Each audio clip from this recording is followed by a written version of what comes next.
The friends was over at my house. I'm downstairs. We having a good time. My mom come downstairs. She said, hey, I told you to keep it down. You don't run this house. Yeah. You okay? With that being said, that's it. You're done. Go to bed. Smack me. Sit me up to my room now. You know when you get smacked, when you're a kid, you get hyped when you get by yourself. You know, smack me, bitch, in front of my pants. You smacked me in front of me. I was emotional. I was an emotional-ass kid. I'm running away. That's it. I packed the bag and everything. You know how many times I packed the bag with a toy, packed the bag with one toy. I'm out. I'm sick of it. Meanie Man are out. My mom gave me permission to cuss one time. One time she gave me permission to cuss. I'm in school. I'm being bad. My teacher got mad. Said, Kevin, come here. Told me come to the front of the class. Wrote a note. Stapled the note to my chest. Said, make sure your mother read the note.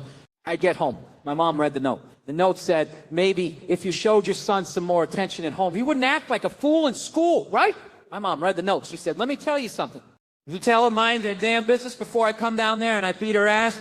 I said, okay, do you want me to say it like that or do you want me to take some stuff out? What I say, tell her mind their damn business before I come down there and I beat her ass? I said, no! Oh, I heard what you said.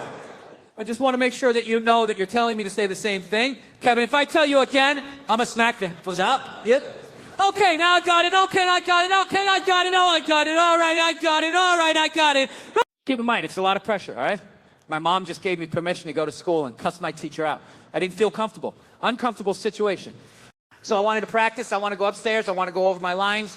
So I'm in the mirror, I'm trying to move all my lines. I'm like, okay, all right, okay, all right, okay. All right, Mom told me to tell you to mind your dumb. No, it's too loud. That's way too loud. That's not believable. It's too loud. Finally, I go over it. I get it down. I'm like, you know what? I'm going to go to bed early, get some rest, because I got a big day ahead of me tomorrow. I don't really mess this up. So I go to bed. I wake up, get dressed, put on my pants, my shirt. I get on the school bus. All my friends see me. They get hyped. Oh, Kevin's on the bus. Everybody look, Kev on the bus. What up, Kev? I was like, yo, not today. Yeah, no.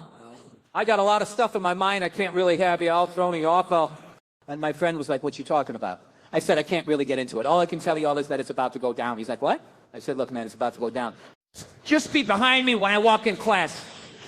He said, all right, cool. I walk in class, Miss Green. The teacher, she starts speaking. Everybody, hello, good morning. Good morning. Hello, good morning. She see me. She was like, Kevin. I said, Miss Green. She said, did you let your mother read the notes? I said, yes, I did. She said, well, what did your mother say? I took a deep breath. I looked at my friends. It's about to go down. I said, well, my mom told me to tell you to mind your damn motherfucking business, bitch. Little stupid bitch. Little dumb teaching bitch. 2 + 2. Not knowing what the fuck it is, bitch. Cross-eyed, crying down your back. Fat foot ass bitch. Long-titted, no nipple having ass bitch. The shit that was crazy. My friends was in the background. It was like, oh, they said, no nipples. I got suspended. I got suspended in an ass whooping. My mom beat the shit out of me when I got home. I told you to say 2 cuss words. You said 76 of them. I thought I was Samuel L. Jackson. I'm sick and tired of these motherfuckers teaching this motherfucker school. I had a trench coat on. I flapped it. You know, when you flap it, you got to get that ear under it. Everybody in this, I don't give a dang. It dawned on me where she got it from, because I met her dad earlier that day. Her dad had one of those laughs. I call it the rich white guy laugh. You know what that is? It's a laugh that's followed by an awful joke. The joke doesn't make you laugh, but the laugh eventually makes you laugh. He found out I was a comedian. He kept trying to tell me he's like, oh, so you're a comic, right? Okay, all right. Listen, I got a joke for you. You can keep it if you want. I don't mind. Okay, all right, this is crazy. It's so good. All right, so I'm at the office. I tell this guy, I said to him, what did I say? Wait a minute. All right, I got it. Okay, all right, so I'm at the office, right? I'm at the office, and I tell this guy, I said to him, hey, pass me the stapler. When you pass it, make sure staples are in it, because if it isn't, I can't staple anything. I didn't want to laugh, but he kept looking right at me while he was doing it. Here's the weird thing you like. You know how people clap when they laugh? Like, you know, he had a clap that he would do with his laugh, but I never knew when it was coming. You know, I couldn't time it. You know how sometimes you can time a clap? I didn't know when the clap was coming, so it was hard for me to participate and clap with him because it took too long, right? But he was still looking at me the whole time. He was like, that's like 57 seconds right there. I can't wait. 57 seconds, long time ago. I still allow my closest friends to come over to my house once a month. We have game night at my house once a month. I'll be honest with you, people. I personally don't like game night. I can't stand game night. I think game night brings the worst out of couples, especially in my household, because we're way too competitive. We play Monopoly, but I don't like the way we play Monopoly. We don't play it correctly. We allow the negotiations to go outside of the game of Monopoly, for example. Here's how we negotiate. All right, let's say we plan right. Here's how we negotiate. I said, all right, look, you can land on my property 2 times without paying, but you got to pay my park-me ticket that I got in real life yesterday. If you agree to that, that's our deal. You understand what I'm saying? Last time we played, I got pissed because the women got drunk. When women get drunk, women, you guys can get stupid when you get drunk. You got 2 levels, ladies. You got not drunk and stupid. You skip all the space. Like, literally, you just hop over all the fucking space.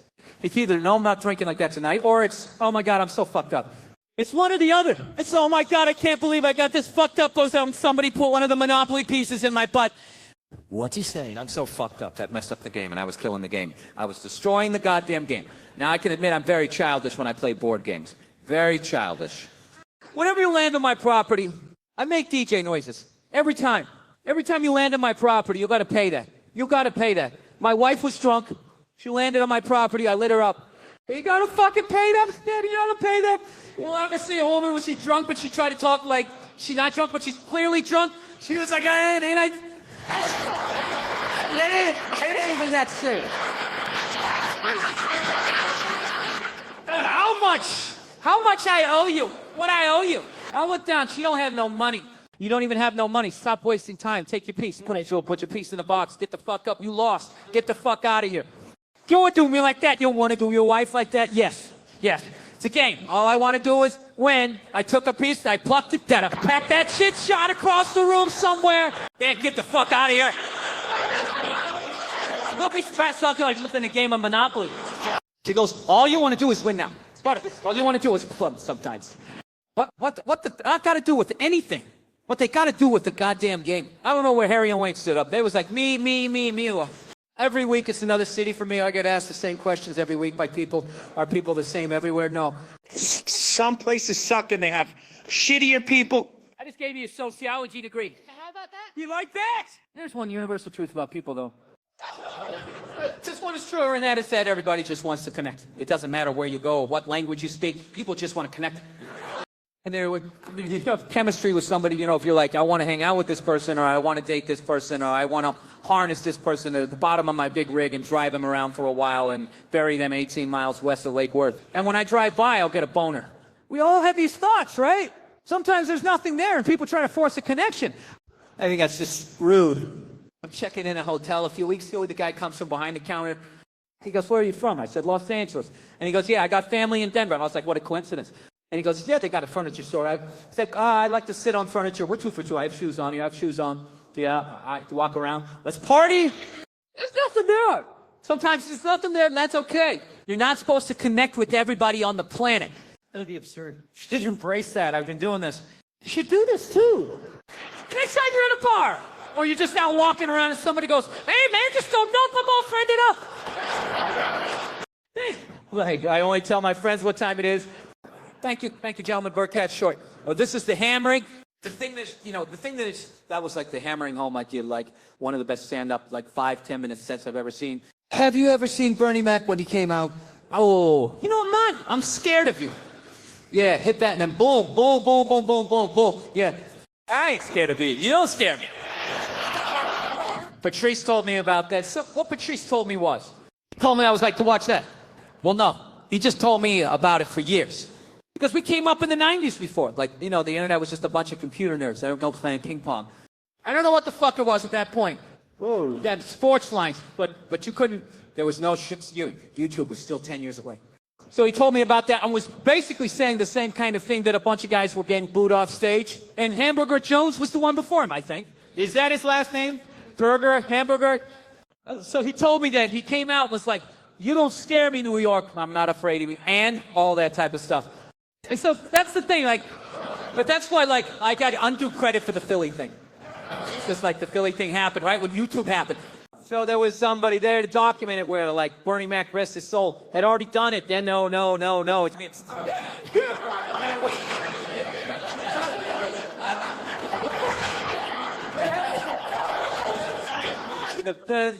the thing that I pulled out from both of them was you had the You had I ain't scared of you motherfuckers. In that fucking 7-minute set when you did that, that's the part where you get chills. You go. Like at one point you're saying it as in this is, I got 10 more minutes. Like, oh fuck. And then at one point you're like, you're almost reveling in the fact that I have 7 more minutes to make fun of you. Like it's the same. I was never reveling. I looked like I was, but I wasn't fucking fidgeting. I had a fucking headache at the end of it. And I was like, 2 days afterwards, I was locked. You hear like when they say somebody has this, like he had a death grip. Yeah. I mean, like, I remember hearing this hilarious story. I remember watching this, my mother, we were laughing our asses off at the way this guy described this fucking, these 2 guys are flying like a Cessna and they hear this rattle in the back. And it's the fucking door in the back, one of those old school doors that you open it. And the stairs are also on the door. Folks, yeah, they put down, so he went to go shut it.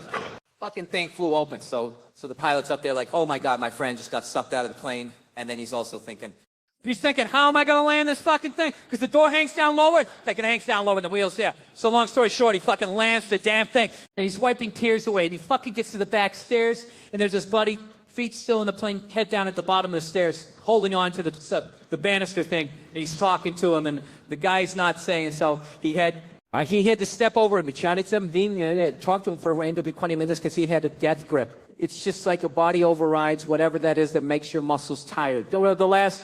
Don't let go, motherfucker. And then, like, he was there for like 45 minutes. My mother, we were crying. They didn't tell it as colorful as I did. This is how funny my family is. All they just said was, yeah, it took us a half hour to get him to let go of the stairs because he had what's known as the death grip. And we just you just saw the whole thing just roaring. You saw the pilot standing there like, Jerry, it's okay now, Jerry. And him just fucking still mentally at 30,000 fifth or whatever. I guess you couldn't be that high. You wouldn't be able to breathe. But so anyways, I had like mental version, like I was walking around New York and I was looking at people and just thinking insults. And I'm not joking. It took me like, almost mentally traumatic. It was not funny. No, dude, I had a headache. This episode was brought to you by The Machine. Bikes. I get like verbal tics, I don't have Tourette's. I wish I did. It looks fun, but I'll just yell shit it. It's like a hook on a catchy song, except it's just stuff that I watched. And then bikes that I just yell it, over and over. Only like 2 or 3 million times. But I'm obsessed with the show, Scared Straight. If you've never seen it, it's tremendous. Here's what they do in the show. You take kids with middle school and high school kids that are getting in trouble a lot, and they send them to jail for a day. And the idea is that jail will scare the fuck out of the kid, and then he'll get his life together. Then say straight. It's tremendous. I'm obsessed with one episode. It aired once in 1999. Here's what's great. It aired uncensored, which is bananas. And in this episode, they did not send the kids to jail like they normally do. Instead, they send them to a maximum security penitentiary prison. And those prisoners verbally assaulted these kids, and they're crying a lot. And it's the funniest shit I have ever seen in my life. First of all, don't feel like too bad for them, but these kids are super badass. They're not like spitting spitballs in class and say they're fucking stabbing other kids. They're badass kids, okay? And they show up to this thing with attitude. Like they walk in, they're like, this ain't shit. I run 6th grade. But I ain't scared of you, man. Like, can't scare me. And they're greeted by a guy named Crazy Chris. Chris has scars on his face, and his screen freezes, and it says Chris killed 6 people, and he's doing a double life sentence. Like, this dude is so bad that when he dies and he's reincarnated, that guy's doing life in prison also. So this is a bad motherfucker right here. The kid's like squatting around, and Chris is like, hey, my name's Crazy Chris, and from now on you will see me in your nightmares. And the kids are like, what the fuck? Like, I'm 12? Don't talk to me like that, man. That's crazy. And then he goes, if I ever see you again, I'll take a bite out of each of you. They're like, all right, we're all reformed now. Thank you very much. So, Jesus. I know. But they can't leave. The next guy comes up to him, and he goes, hold my pocket, hold my pocket. And he makes kids walk around holding the inside of his pocket. You understand? So he walks. And then they're like, I don't know what you know about prison, but if you're holding on to another dude's pocket, it's going to be a rough day, all right? Not only is this guy making kids hold this, but he's talking ridiculous shit to middle schoolers. I was like, I'm gonna make you suck my dick for breakfast every morning. The kid's like, I hate breakfast, funny shit like that. So he's like, I'm a mushroom motherfucking face. And the kid's like, it's so fucking funny. There's one exchange where this dude, he pulls a kid out of line. The kid's like, he weighs, I don't know, 100 pounds. And he has a bowl cut, okay? He has a bowl cut. In prison, it's parted in the middle. The prisoner goes, why are you here? And the kid's like stealing, and he hears, the fuck you took? And the kid goes, bikes? And he goes, bikes, and that's why I yell bikes all the time. You should see me when we drive by a bike store. Holy shit, I'll be driving, I'll be like, whoa. And my wife, she's pretty over. She'll go like, you get one. I'm like, all right, I'm going to make this shit count, so I'll pull over. I roll down the window, and I wait until I see somebody checking out one of the sidewalk displays, like all the bikes out there. With this now, the surveillance went on, go bikes, and they're like, what the fuck? And I'll go stop selling drugs, and I drive up. I'm Tom Segura, and I have a new series coming out on Netflix called Bad Dogs. And Netflix thought it would be a good idea to screen it for some random folks, come out with me, big boy, and so again, she loved it. Her mouth is hanging open. This lady's been so unamused. It's fantastic. Eyes being covered. Oh, my God. This is so disgusting. Completely blown away. Some Oscar-worthy dark that may be squirming from that. Is it too much how you like salmon? I don't even know how we got on this fucking topic. We're talking, I know, on a story I was going to tell, but I think we're going to skip it. I like this. This feels like a storytelling room right now. Maybe I'll slow it. Are you guys leaving or coming or sitting? Are they just toll taps? Are you guys in trouble? That's not how funny you are. Hold on. We're going to tell. We'll tell a joke, and you tell me if you like this one, because this is what it's go after this, okay? How does someone become an abortion doctor? Is there really someone in med school thinking, well, I want to work with kids, but if you like that, come on in. If you didn't like it, I appreciate your sense of... So listen, I want to just say this real quick from my heart. I love this stuff. I love all the helium clubs, but the one in St. Lily is one of my favorite women, and I want you to support great comedy. 3 of my really good friends are coming out, and I just want to tell you so you can write down your calendars. Ryan Cowan, come check him out. They've got flyers on the table. Tony Hinchcliffe himself. And my best friend is going through some stuff called today. It's been a really rough day. It's arthritis of the jaw. It's like real severe, and it's from his overeating. Apparently it's like a big competitive eater problem.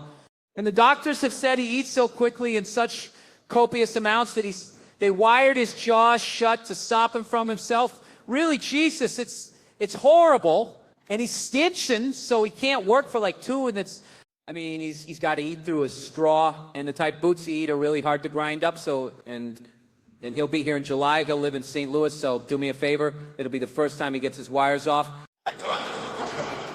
His name is Tom Segura. So let's just real quick.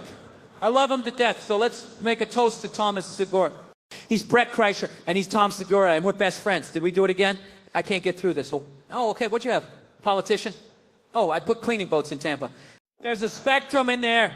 I'm sure it'd be somewhere in the middle. I'm right. You know I'm right. Cleaning boats in Tampa. Hey, crazy. Hey, man, there's some barnacles on the back of that one. Get back in there.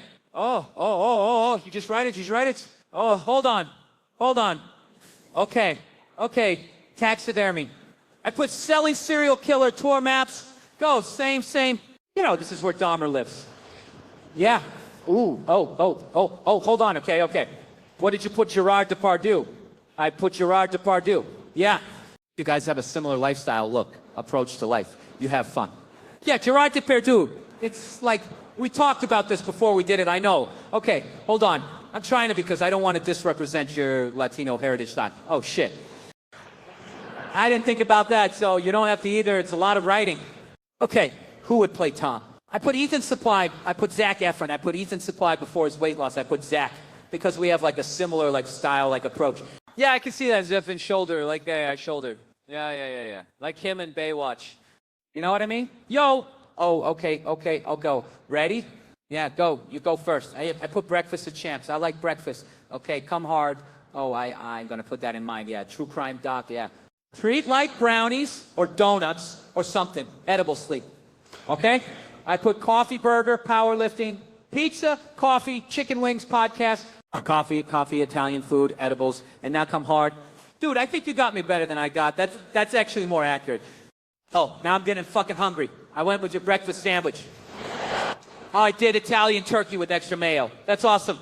If you get the spicy Italian at Subway and add turkey and ham, yeah, it's like a fucking awesome sandwich. There's your first problem right there, Momo. You can't get Italian subs from Subway. I put suck and stick. I put scream and run because you would do exactly what they tell you not to do. He would scream as loud as possible, run. And then when it was attacking you, you start sucking his dick. He wears those boxer briefs. That is bad. That I know. These are definitely in there.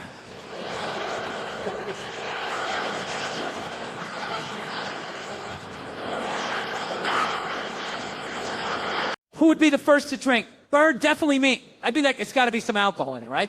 Hey, if you had a drink, Let me drink your piss. I hope you learned something about the power of friendship, because we sure did. And so if you would like to learn more about friendship and some wilderness antics, check out my new show, The Cabin, streaming right now on Netflix. Oh, that's got to be on that mic. Hey, everybody. Comedian Burr here. And my new show, The Cabin with Burr is premiering on Netflix. And I thought a great way to kick off the premiere is to sit with my bestie, Tom Segura, and take an old trip down memory lane about our episode, which he was very nervous about when we were shooting. Yeah. Because of how you pitched it. You're like, I'm just going to be in the woods. Will you come see me? Like, what? That was it? So we're going to look at some clips and we'll talk about the show. You're going to fucking love this. What is that? This is our dinner. That's dinner? Yeah. It's about body. Lean protein, clean body. Ah, fucking shit. Fuck you. Holy shit, the emu, dude. I didn't know it was going to be that real. I don't think I've seen a dead animal up close immediately after it died. And also, it was stuffed into a cooler. It wasn't like the right size. It was like finding a body in a trunk. Exactly what it was like. But it was like finding a 400-pound man's body in the trunk of a beetle. The emu was enormous. And it was just like stuffed in, like they just killed it. And like no one can know. They just stuffed it in there. Yeah, it was startling to see. Man, look at the feet. You just throw the feet. Oh, I missed those. Yeah, that stood out first. Fucking pterodactyl claws sticking out of the cooler. I knew we were getting an emu. I didn't know we were getting an emu. Yeah. It's like when you go, hey, I want to get married and have kids. But you don't really know what that means, right? And then you're like, oh, I'm not leaving the house now for 6 years, right? I'm going to be raising children. I'll be paying for this for the next 30. Exactly. Oh, God. I'm having sex with the same woman for the rest of my life. That's not what you know is going to happen. I remember you saying, like, I don't think I can do this stuff. Yeah. Oh, I know. I thought I would definitely be able to do this. And it's amazing how quickly you jumped in and did it. Yeah, and then we had a butcher friend, Tiny, or Sweets or something. Sweets. Yeah, Sweets, who was like, you did a really good job with this. You fucked it up. Yeah, did we? Yeah. It was cool to... Boy, butcher something with a chainsaw. I'm an emotional wreck. Okay, so let's pull you up. Okay, so we're going to go ahead and just swipe over your auric field and cut any energetic chords. How hot was the Crystal Cleanse? Crystal Cleanser was a smoke show, and she just sat with 3 degenerates who were drunk and smoking weed all fucking day. He has a lot of repressed sexual desires, you know? Oh my gosh, I'm married, he's repressed. Yeah, like all of us, we're married. We wouldn't tie our wives up and spit on their feet, drag them through the house. But now they're married, so you can't do those sexual things no more. He would make me laugh so hard on his commentary. He's like, you don't understand, we're married. We just want to like tie somebody up, come on the forehead and like saying crazy shit. And I could see in her face, she kept being like, okay. But like she had no idea that was the hardest I've ever laughed. Yeah, that was the hardest. I was crying. Do you remember? I was watching her too, and she was handling it so well. And we were like, are we going to even be in this episode, or is this going to be Joey monologuing? That's what I thought it was, because his monologues were the funniest. And you can't tell if he's being serious or if he's joking. I was raised by a single mom. My mom would play cards with these women on Tuesday nights, and they would talk about their husbands falling asleep, eating their pussies and shit. And I'd be like 5, playing with like G.I. Joe, going, who falls asleep eating a pussy? I didn't even know what a pussy was. You know what he told me? He does what he's got, I guess, like a fungus toenail. Then he'll shave the fungus and smoke it to see if he can make him. Hi, it's a great pivot, fucking Jesus Estoba, miss. What suave mediano fuerte? I thought what we'd do is we'd roll 3 regular cigars and then 1 mega joint. Perfect. Ask him if we can roll them now, but can we smoke them now? All right, hold on. Hey, can we roll them now, but then smoke them now? Wait, do you speak English? Do you speak English? No, I'm not coming. You assholes are out. It's like I'm a fucking settler showing up going, hey, I want to teach you guys Christianity. Are you Cuban? Are you Cuban? Are you Cuban? Oh, he's Pakistani? Yeah, he's fucking Cuban. It was an ounce of marijuana. He looked at it and he was like, I don't normally roll this, but like, how will this do? And then he rolled a perfect blunt, you know? Perfect. It was enormous. It was like, I remember being so high, I thought the trees were talking to me and going, don't do anything. People at home, live and learn. This is what you should be doing. Not opiates and that other garbage and putting into your body. Oh, my back hurts. Go yourself. Smoke one of these. Your back won't hurt no more. Holy shit. Look at that. God, this guy's good. That's nice. That's a half fucking ounce, Jack. We're going to see the devil. That was a really fun fucking day. That day was awesome. I didn't expect to have that kind of fun. Really? No. I mean, you know, you guys were figuring out the show, yeah. Like literally, they were like, we're figuring this out today. Like, I don't really know what we're doing, kind of, yeah. So for that to be the sentiment to start the day, and you fast forward to the end of the day when like we had done all these crazy things, and it's Crystal and the Inu and smoking cigars and smoking the mega blunt and just laughing, like laughing all day. It was a great day, man. Would you do it again? Yeah, we'd do it again, Heartbeat. That's all. That's all we need to know, is we just needed a commitment for Fizz 2. Okay, season 2, green. All right, watch this. Season of The Cabin streaming right now on Netflix, Sam. I'll tell you on a grand scale, who's helping nobody lose weight is Starbucks. This is true.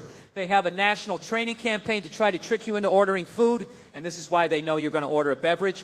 So they try to lead you into food, pull into any Starbucks drive-thru, and now they greet you. They say, welcome to Starbucks. What can we get started for you to eat today? And you're like, wait, what's that? I just wanted coffee. And they're like, no shit, what else do you want? So then you're like, I don't know, sausage. Like, what do you have? I don't respect that. I like my shame straight up and honest. And nobody does that better than the West Coast burger chain. In and out. And if you've never been in and out, get your fucking life together and go. And I want you to go so you can experience the most shameful and honest question in all the fast food. Because you pull up and you go, have a double fries and a Coke. And they go, will you be eating in the car? Yeah, I think so. So they go, I bet you will, you fat fucking pile of garbage. I was in London, Canada. They have one. And doesn't that kind of bother you a little bit? Like when a barely city is like, let's just name it after an awesome city, and they have the nerve to ask you like, how do you like London, the real one, or this turd you put in a dress? It's like the fucking balls on Paris, Tennessee to name their city Paris.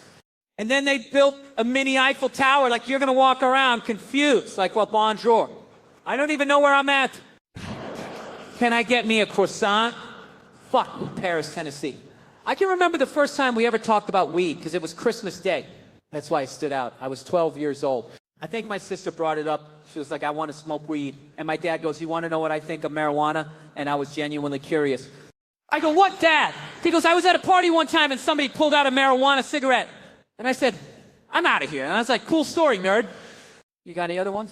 And he goes, well, yeah, one time I was in Vietnam and some Viet Cong tried to sell my Marines marijuana. So I found him and I picked him up by his throat and I threw him on the ground and I put my M16 in his face. And I said, if you ever come here again, I'll fucking kill you. And I go, do you have any stories in between those two stories? Jesus, it's Christmas, bro. Goddamn. I'm not making fun of you if you're religious. I think that's great. Any faith, Christian, Muslim, Jew. But if you're a Scientologist, you can go fuck yourself. But yeah, because it's not old, it's got to be old.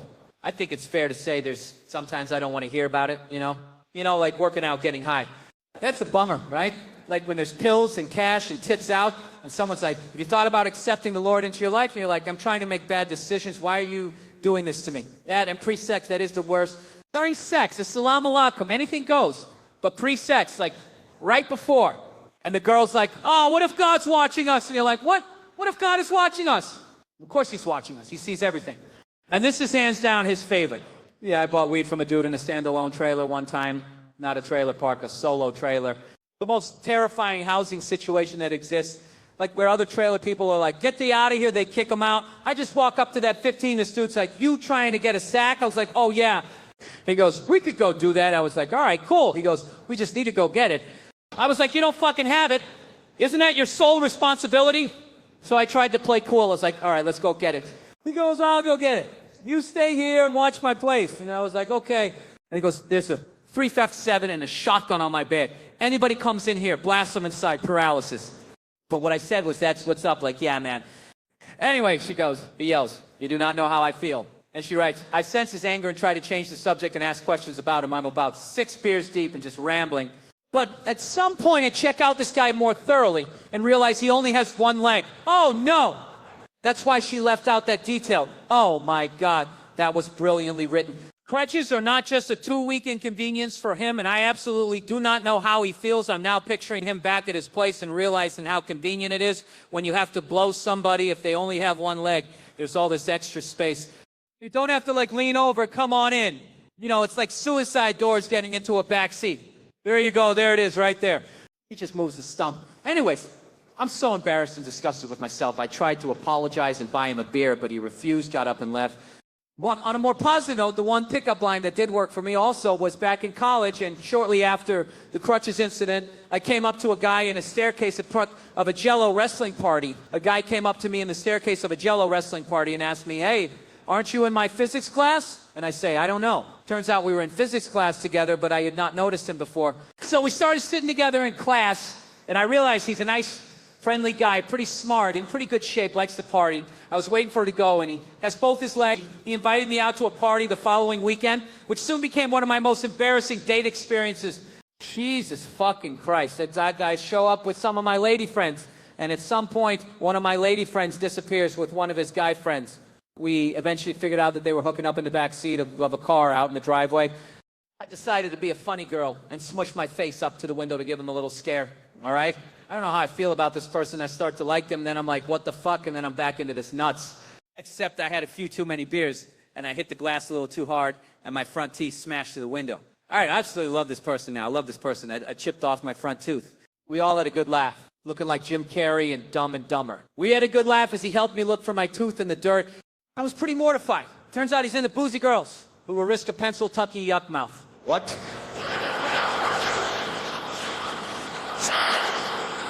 Pencil tucky yuck mouth. Is that half Pennsylvania, half Kentucky? Is that a meth reference of a smile? Just for a laugh. I have since gotten my tooth, and we've been laying off the booze. Great! My Jello wrestling physics partner is now my husband, and we are coming to see you June 24th in Newark, New Jersey. Can't wait. All right, well, you know what? I think that's a real positive way to end this podcast. I had a fucking great time. I hope you guys did too. Yes. One more time for the truth and Andrew Thiles and Andrew Thawless and Mike Bernolina. And that's it. Thank you so much. Good night, good afternoon, Sam. All right, thank you very much. How are you? Please be seated. Good evening. Thank you. Welcome. Welcome to this lovely theater here in downtown Montreal. It's unbelievable. I can understand your female voice does not travel well. I don't know what it is up close or in a whisper can make your dick hard. But beyond 10 feet, it just sounds like a couple of birds fly. You know, fighting over a French fry or something. You know, there you go. That's how we start. Somebody's coming out of the gate. I'm sick of Obama's wife. Yeah, this isn't some Democrat, Republican shit. This is just in general, just running her a yap. That's just like, shut up. You know, you weren't elected. You know, your husband isn't running a lemonade stand. He's running the country. No, generally speaking, first ladies, they've been out of line for a good 25, 30 years. They think for some reason that their husband has the job, that now they should be chiming in like they know some shit. You know, dude, if you had a leak at your house and you called the plumber, and the plumber comes in and he starts fixing it, what would you do if 5 seconds later his wife, who isn't a plumber, comes walking in? Well, I think we should route it over here. It's like, shut up. Just because you're fucking the plumber doesn't mean you understand plumbing, okay? You know, this is all like my fears. Because they're trying to tell us down south here, they're starting to like gear up for Hillary Clinton to be running for president. Saying like, I think that would be a good thing. Yeah, people clapping. Oh, what is that based on? Based on what? I don't get how she became a senator. That's shocking to you. She went from never holding political office to immediately being a senator. Why? Because she was fucking the president. Should Tom Brady's wife be the next quarterback of the Rams? Does he have some sort of magical powers? Like you suck at sports? I couldn't throw it all. And then he fucked me. And I just picked up this ball. I was just lacing it in there. Yeah, it was incredible, dude. It all started with Nancy Reagan. That's where it first went off the rails. You know, she came out with her little bird body, you know, just her big head, just came walking out. Say no to drugs. People off your heroin, say no to that. She just walked back. Hillary had her stupid health care plan. Obama's wife's running her yap on 60 Minutes. You know, I got to give it up to the Bushes. They had their women in line. They did. Barbara never said shit. She smiled every once in a while. She threw something in there. George W.'s wife. I don't even know her name. This dude was in office for 8 years. I don't even know her fucking name. What's it like? Beth or Page or something like that. You had her on lockdown. Going out there tonight, I'm giving a speech. And when I say something and they laugh, you're going to nod, you're going to smile, and you're going to nod that head. Is this how it's going to be? Really? Do you think, like, me saying this is somehow going to affect? She's still going to win. Listen, let me ask you this question. Do you think that a woman being president is going to affect anything? What are they going to do? What's she going to? What the fuck is she going to do? Do you know what the president makes? The president makes $400,000 a year.